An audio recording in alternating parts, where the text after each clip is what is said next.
Earthquake shakes central Oklahoma, 1 of 7 in 28 hours.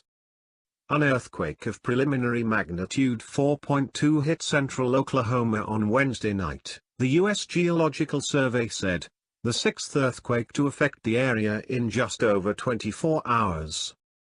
4 hours later, a less intense earthquake of a preliminary magnitude 3.5 struck the area in the early hours of Thursday. The quake late Wednesday was the largest magnitude earthquake to strike the area, near the city of Edmond, since Tuesday night.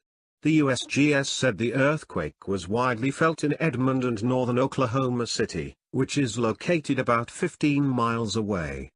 It happened a few minutes before 10 p.m. local time at a preliminary depth of 2.3 kilometers, 1.43 miles.